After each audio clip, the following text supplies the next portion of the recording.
నువ్వు ఒకటి నువ్వు తీసారి ఎవరికి నువ్వు వెనకరా భర్త తీసావు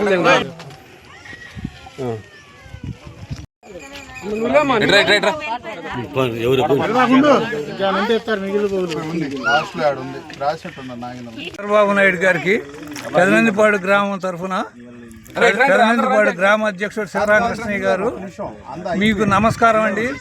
మీరు వరద వచ్చిన 5 రోజులకే జనానికి ఇన్ని సదుపాయాలు చేయడం అనేది అది రాష్ట్ర ప్రగతి అనేది ఈరోజు ప్రపంచ దేశాలు కానీ అన్ని రాష్ట్రాల ప్రజలు కానీ చూడటం అనేది మీ యొక్క ఖ్యాతి, మీ యొక్క పట్టుదల, మీ యొక్క కృషితోటే ఈరోజు రాష్ట్రం ఎంత అభివృద్ధి చెందుతుందంటే అది మీరు చేసుకున్న పుణ్యం, ప్రజలకు వచ్చిన మోక్షం. కనుక ఈరోజు ప్రజలందరికీ డబ్బులు పంచడం అనేది ఒక గొప్ప కార్యక్రమం. ఎందుకంటే రాష్ట్రం ఇన్ని అడావుడిలో ఇన్ని కార్యక్రమాలు పోయినప్పటికీ ఈ రకంగా మీరు సదుపాయం చేయడం అనేది అది విశిష్టమైన పని. కనుక పెదనందిపాడు గ్రామ అధ్యక్షుడిగా కృతజ్ఞతలు తెలుపుకుంటూ థ్యాంక్ యూ అన్నారు.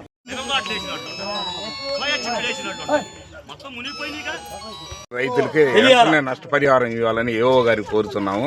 ఏఓ గారు ఇక్కడ ఈ క్రాప్ బుకింగ్ లేనందు వల్ల ఇవ్వలేని నష్టపరిహారం అంటున్నారు. పొలం మీద చూసి నష్టపరిహారం రైతులకు సకాలంలో అందించవలసిందిగా కోరుతున్నాము.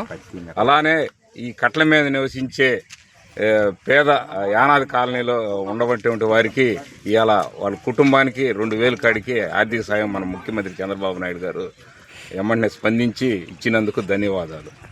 పెదనందిపాడు మండలం, పెదనందిపాడు గ్రామం. నేను 4 ఎకరాలు పత్తి వేసా. నా పత్తి మొత్తం మునిగిపోయింది. నేను పీకటానికి రెడీగా ఉండా.